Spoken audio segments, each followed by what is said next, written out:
Okay, hello there, welcome to another video.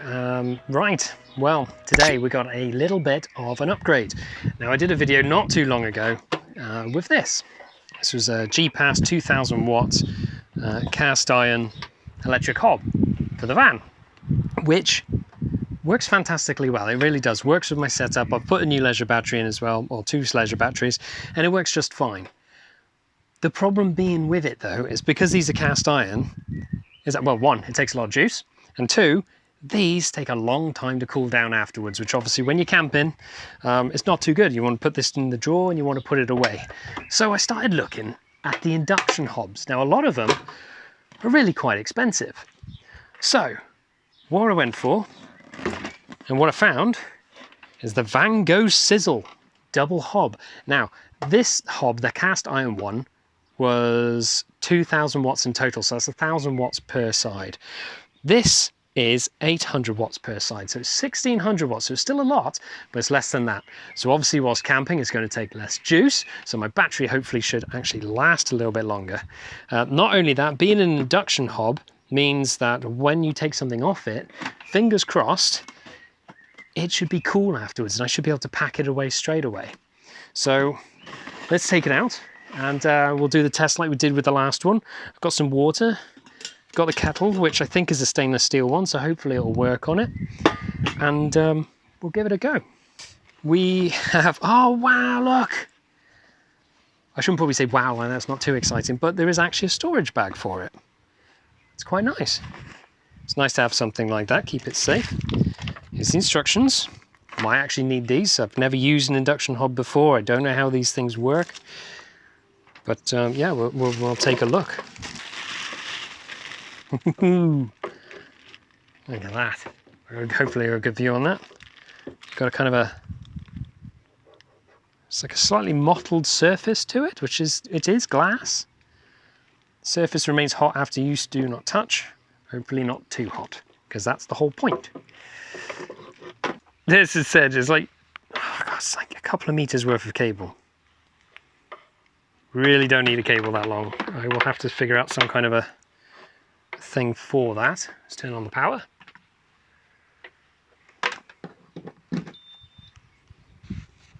It beeped. Beeped after me.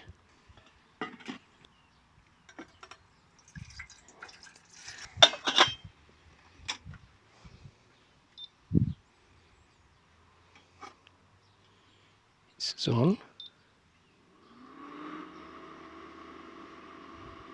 We got a fan comes on. It's got a fan underneath to keep it cool.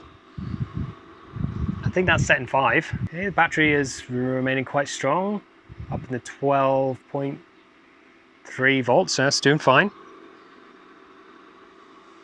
Okay, so this took around about, I think, 10 minutes to boil. It's 5:29, spot on. So we got 5 settings. Let's have a look. So waiting for that, let's have a look for the instructions. Okay, so setting 1, 100 watts, 2 is 200 watts, 3 is 450 watts, setting 4 is 600 watts, setting 5 is 800 watts. Iron frying pan, stainless steel, iron pan, iron kettle, enamel stainless steel kettle, enameled iron pot and iron plate. So iron and stainless steel. So yeah, I think it runs on, is it magnetic field? So anything aluminium is not going to run on it, but everything that's stainless steel should. But it should only work if you've got a pan on. If this one goes on and nothing goes on there, then it won't actually run. This thing's great. It takes up hardly any space. It really does.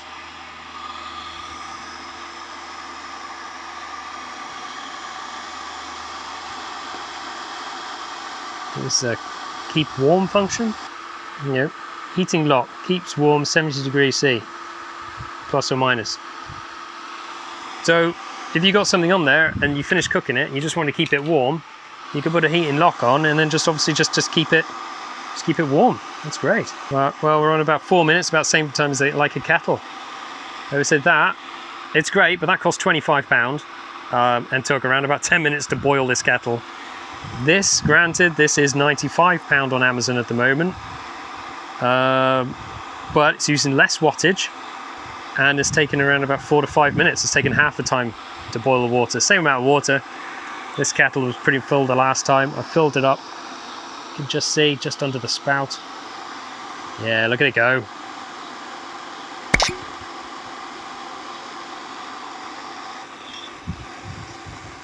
Oh my god, look at that go. Jeez. Alright, let's turn that off.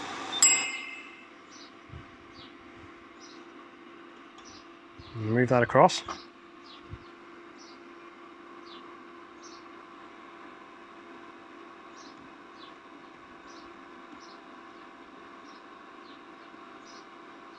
That is warm.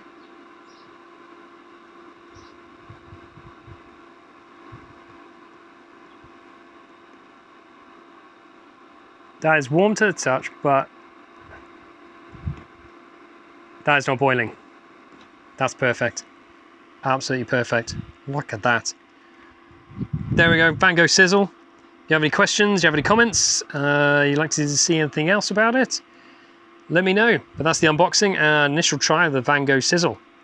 A 1600 watt induction hob for camping.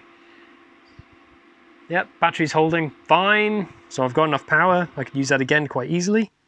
Fan's gone off. It's cool. Yep, you can put your hand on that for longer.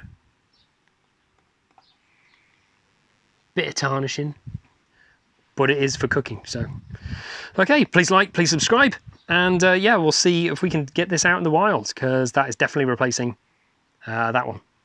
There we go. Some sizzling going on there.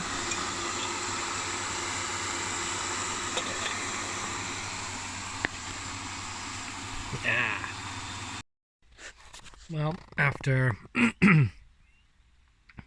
cooking the burgers for what 25-30 minutes and boiling a kettle which took about 5 minutes, you can see the battery's only gone down by, well, it says 1 bar and it's at 12.6. So yeah, this hob's pretty damn amazing. I think it's going to be fantastic when out camping, to be honest. That worked great, but this uses less power and is faster and it looks cool. So now I just need to finish off my table so that it can complement that, so it doesn't look like some high-tech thing on a piece of rubbish. All right, take care now. Bye-bye.